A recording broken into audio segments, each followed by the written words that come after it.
திருச்சி திருவெறும்பூர் அம்பேத்கர் நகர் 3வது தெருவைச் சேர்ந்தவர் 50 வயதான ரமேஷ்குமார். இவர் பார்த்தீங்கன்னா தனியார் பஸ் டிரைவர். இவரது மனைவி மகேஸ்வரி ரேஷன் கடையில விற்பனையாளராக பணியாற்றியும் வராரு.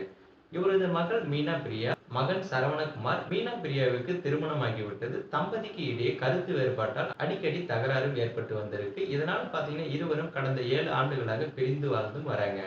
இந்த நிலையில அதே பகுதியைச் சேர்ந்த கொத்தனார் 52 வயதாகும் வீரமுத்துவின் மனைவி 45 வயது லட்சுமியுடன் ரமேஷ்குமாருக்கு கள்ள தொடர்பு ஏற்பட்டிருக்கு. இருவரும் பாத்தீங்கன்னா அடிக்கடி தனிமையில சந்தித்து உல்லாசமாவும் இருந்து வந்திருக்காங்க. இதே போல பாத்தீங்கன்னா நேற்றிரவு அந்த பகுதியில் உள்ள மாரியம்மன் கோவில் அருகே ரமேஷ்குமார் லட்சுமியுடன் பேசிக் கொண்டிருந்திருக்காரு. அப்போது இருவருக்கும் ஏற்பட்ட தகராறுல அவர் லட்சுமியின் கன்னத்துல அறைந்திருக்காரு. இது பற்றி லட்சுமி தனது கணவர் வீரமுத்துவிடம் கூறியும் இருக்காரு. இதையடுத்து வீரமுத்து அங்கு வந்து ரமேஷ்குமாரை தட்டி கேட்டிருக்காரு. இதனால இருவருக்கும் அங்கு தகராறும் ஏற்பட்டிருக்கு. அந்த பகுதியில் உள்ளவர்கள் பாத்தீங்கன்னா அவர்களை சமாதானப்படுத்தியும் அனுப்பி வச்சிருக்காங்க. அதற்கு பிறகு வீட்டுக்கே வந்து ரமேஷ்குமாரை தனது மைத்துனர் தியாகராஜனை மகன் ரோஹித் சர்மாவிடம் அவரது செல்போனை வாங்கி கொண்டு ரயில்வே தண்டவாளம் வழியாக சென்றிருக்காரு.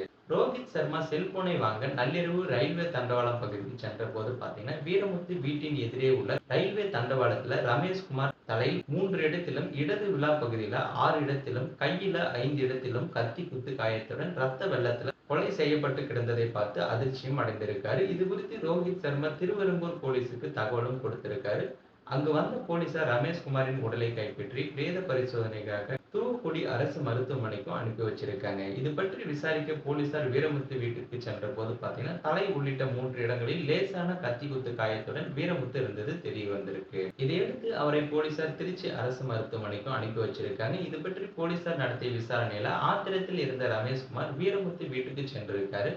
அப்போது பாத்தீங்கன்னா இருவருக்கும் இடையே தகராறும் ஏற்பட்டிருக்கு. மாறி மாறி இருவரும் கத்தியால குத்திக் கொண்டிருக்காங்க. லட்சுமியும் சேர்ந்து ரமேஷ்குமாரை தாக்கியிருக்காங்க. இதுல இறந்த ரமேஷ்குமாரின் உடலை தண்டவாளத்தில் போட்டதும் தெரிய வந்திருக்கு. இந்த விவகாரத்துல பாத்தீங்கன்னா வீரமுத்துக்கு மட்டும்தான் தொடர்பா அல்லது வேறு யாருக்கும் தொடர்பு உள்ளதா என்று வீரமுத்துவையும் லட்சுமியையும் போலீசார் கைது செய்து விசாரணையும் நடத்தி வராங்க.